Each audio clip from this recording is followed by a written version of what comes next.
Hi, my name is Mariah Heron, and I will be talking to you about commercial and subsistence agricultures in select countries around the world.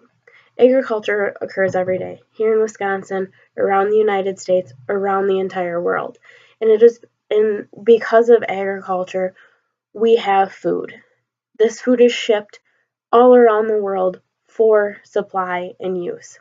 There are two main types of agriculture: commercial and subsistence.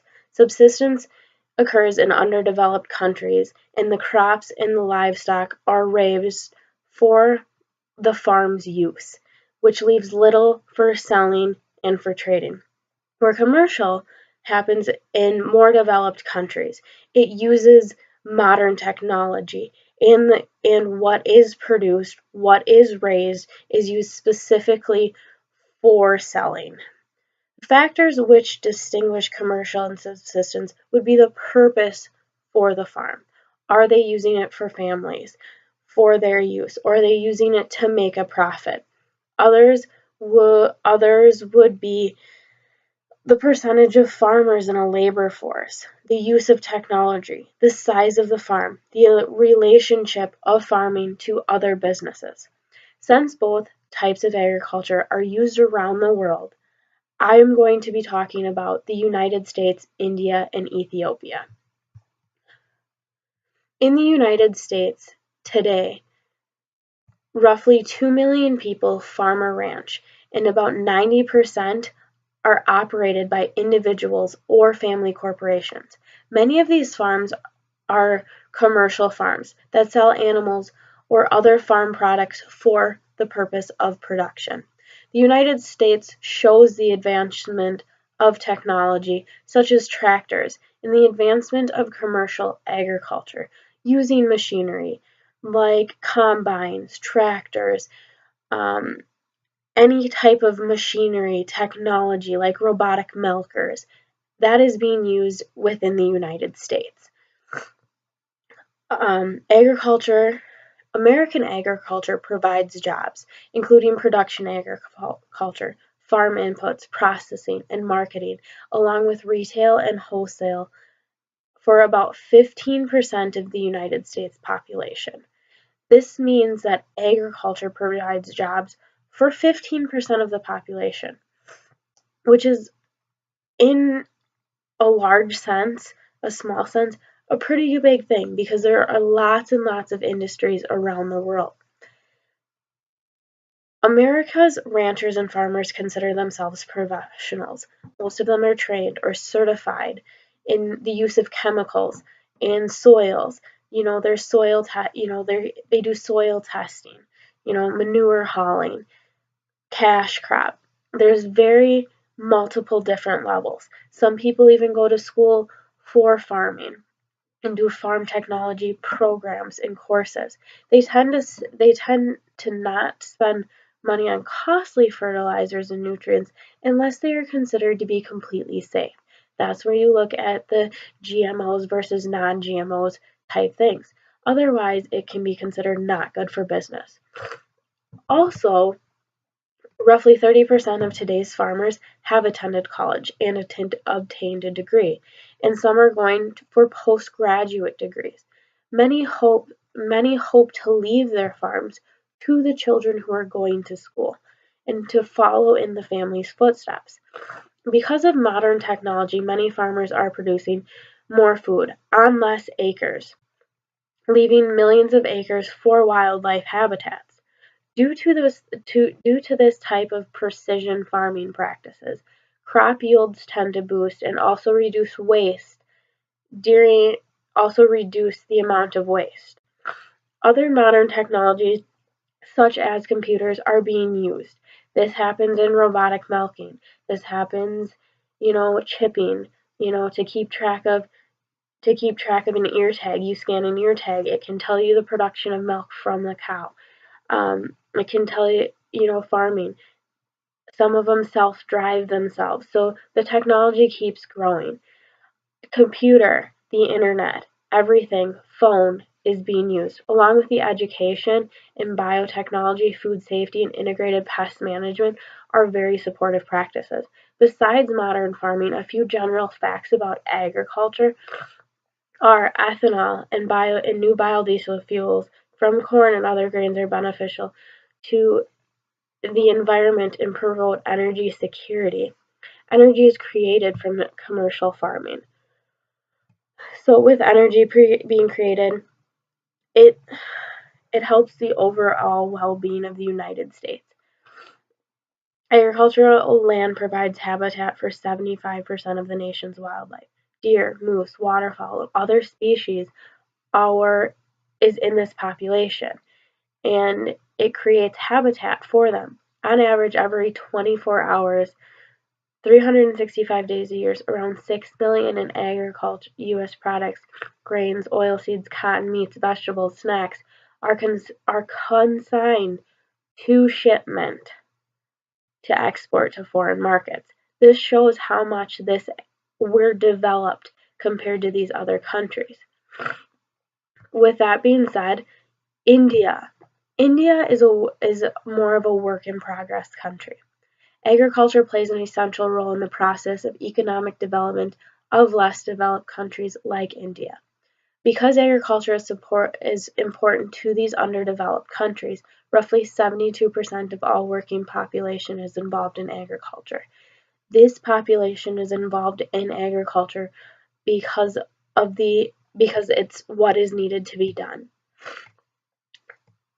Being a main occupation, it is one of the main sources of the national income for the country. The process of agriculture for self-sufficiency uses science and technologies to increase their yield, but it is not as advanced as the United States.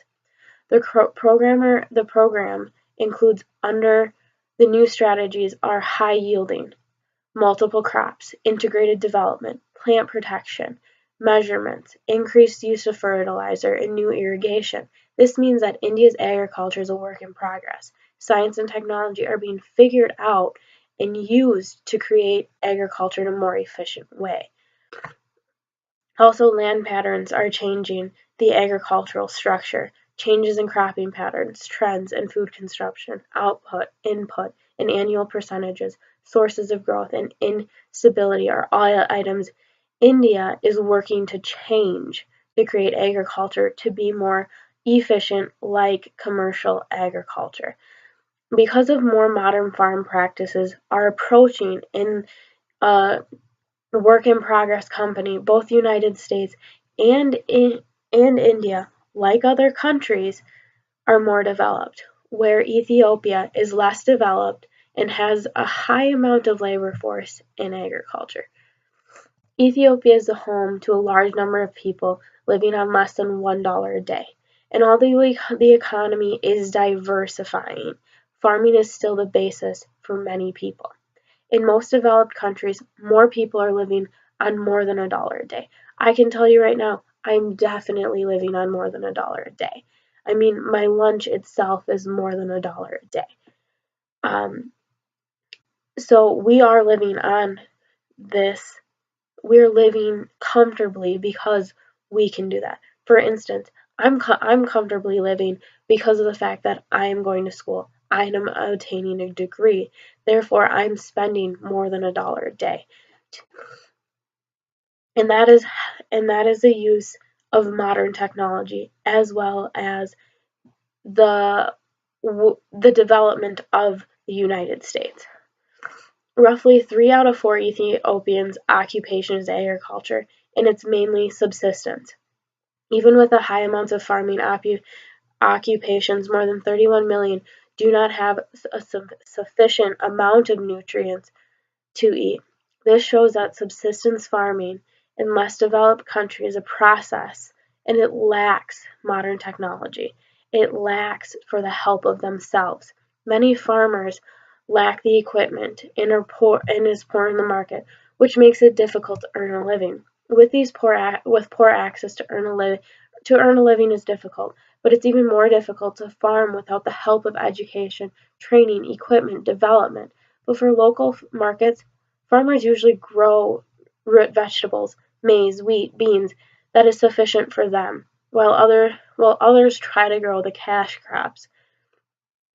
Even though many of these have poor access to the market, farming methods in Ethiopia continue to remain basic.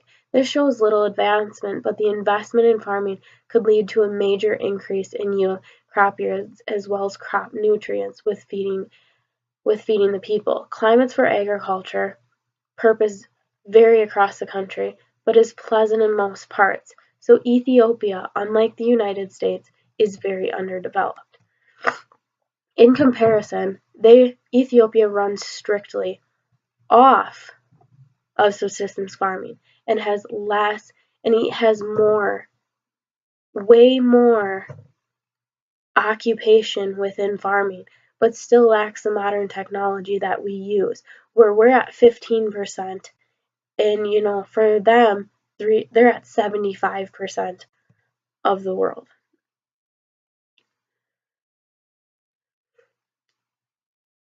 Overall, more developed countries use commercial agriculture while less developed countries use subsistence farming. They grow it for themselves to eat, which leaves them little to trade. Some of these subsistence farmers are working towards the means of science and technology. This would be India. India is trying to provide growth within the country, but cannot always do so. Subsistence farming is a way of life to earn a living in less developed countries. It is their livelihood. It is what feeds them, what feeds their families, where with us, it's what more or less provides. These Ethiopians struggle on $1 a day, where we consume more than that. We have the education to be producing for not only ourselves, but for millions of other people. While farming in more developed countries has a lower percentage of people, it's due to the technology. Farming around the world in these select countries is always difficult with advancement. Advancement always leaves challenges, but the techniques, the technology, and education is key. With limited access to advancement and these modernizations, it is far harder for less developed countries to succeed in a commercial farming world as well as subsistence because of the lack of what they actually need.